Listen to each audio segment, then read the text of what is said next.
విద్యార్థులు యువత ఈరోజు ఎన్నో రకాల సమస్యల్లో చిక్కుకుంటున్నారు. ఆదిలోనే హంసపాదు అన్నట్లు మన దేశాన్ని, జాతిని, సమాజాన్ని, మన ప్రపంచాన్ని ముందుకు నడిపించేటటువంటి యువకులు, బాలబాలికలు ఈరోజు ఎన్నో పెను సవాళ్ళని, సమస్యల్ని ఎదుర్కోవాల్సి వస్తుంది. రోజు టీవీలలో, న్యూస్ పేపర్స్లో, సోషల్ మీడియాలో చూస్తున్నాం ఎన్నో రకాల ఘోరాల్ని, అవాంఛనీయ, అమానుష సంఘటనల్ని, అనాగరికమైన, అమానవీయ ఘోరాల్ని, కోణాల్ని, ఇందులో నలిగిపోయేటటువంటి బాల్యాన్ని, రేపటి పౌరుల్ని, యువకుల్ని, ఇందులో నలిగిపోయేటటువంటి భారతదేశపు బంగారు భవితవ్యాన్ని, సమాజ అభివృద్ధిని, నైతిక విలువల్ని, మానవతా విలువల్ని, మానవీయ విలువల్ని మరి మన సమాజం అంతా రోజు రోజుకి ఎటు పయనిస్తుంది? బాగా టెక్నాలజికల్గా డెవలప్ చెందినటువంటి ఈ కంప్యూటర్ యుగంలో మనమంతా ఎటు వెళ్తున్నాం? మన భవిష్యత్తు తరాలకి ఏం చెప్పబోతున్నాం? మన తాత ముత్తాతలు మనకు అందించినటువంటి ఒక ఆరోగ్యకరమైనటువంటి మంచి వాతావరణాన్ని, మంచి సమాజాన్ని యాజ్ ఇట్ ఈస్గా అదే విధంగా ఎలా అందుకున్నామో అంతే స్వచ్ఛమైనటువంటి వాతావరణాన్ని, సమాజాన్ని మరి మనం రేపటి భవిష్యత్ తరాలకు అందివ్వగలమా? అనాదిగా వస్తున్న సమస్యలతో పాటు ఈరోజు కొత్తగా పుట్టుకొస్తున్న సమస్యలతో పాటు ఇవన్నీ ఒక ఎత్తు అయితే, ఈ సమస్యల నుంచి మనల్ని కాపాడుతారనుకునేటటువంటి, ఈ సమాజాన్ని ముందుకు తీసుకెళ్తారనుకునేటటువంటి విద్యార్థులు బాల్యం, యవ్వన దశ ఈరోజు అనేక రకాల సమస్యలు చిక్కుకోవడం, బాల్యం నలిగిపోవడం, యువత పెడద్రోవలు పట్టడం అనేది నిజంగా మన సమాజ అభివృద్ధికి, దేశాభివృద్ధికి అతిపెద్ద ఆనకట్ట.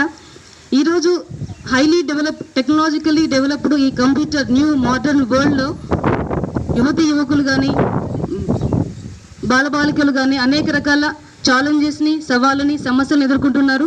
ఒక చిన్న మొక్క బాగా పెరిగి పెద్ద వృక్షంగా మారి తను వృద్ధి చెందుతూ తన చుట్టూ ఉన్న వారికి 4 ఫలాల్ని అందిస్తుంది అనే టైం లోపల ఆ వృక్షం ఆదిలోనే, అంటే మొగ్గ దశలోనే తుంచివేయబడడం నిజంగా ఎంత ఘోరమైన నష్టం కదా.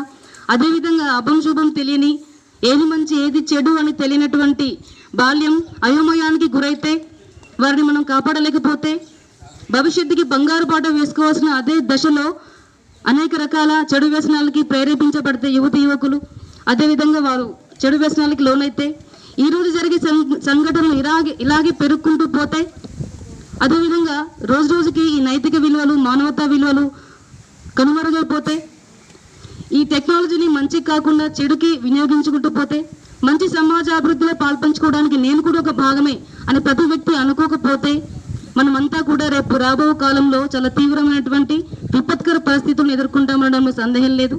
దానిలో అనుగుణంగానే prevention is better than cure. ఏదైనా సమస్య పూర్తిగా ముదిరిపోయిన తర్వాత, వచ్చిన తర్వాత దాన్ని ఎలా నిర్మూలిద్దామని అనుకోవడం కంటే అది రాకముందు నివారించడమే మేలు. దానిలో భాగంగానే SCRT రాష్ట్ర విద్యా పరిశోధన శిక్షణ సంస్థ హైదరాబాద్, తెలంగాణ వారు ఈ సేఫ్ స్కూల్ ప్రోగ్రామ్ అనేది కండక్ట్ చేయడం జరిగింది. దానిలో భాగంగానే మనం ఈరోజు ఇక్కడ సేఫ్ స్కూల్ ప్రోగ్రామ్ కండక్ట్ చేసుకుంటున్నాం. సో ఈ ప్రోగ్రాంలో భాగంగా మాకు ఇచ్చిన ట్రైనింగ్లో చాలా విషయాలు చెప్పారు. ఒక స్టూడెంట్స్ ఎలా ఉండాలని కాదు, సేఫ్ స్కూల్ ప్రోగ్రామ్ మీన్స్ పిల్లలు అనేక రకాల ప్లేసెస్లలో అనేక రకాల అబ్యూజ్మెంట్స్కి, హింసకి లోనవుతున్నారు. ఇళ్లలో, స్ట్రీట్స్లలో, పనిచేసే ప్లేస్లలో, స్కూల్స్లలో, ప్రతి ప్లేస్లలో. కానీ పిల్లలు ఎక్కువ గడిపేది స్కూల్లోనే కాబట్టి స్కూల్లో సేఫ్ ఉందా ఫస్ట్ అనే దాని మీద సేఫ్ స్కూల్ ప్రోగ్రామ్ అనేది కండక్ట్ చేయడం పడింది.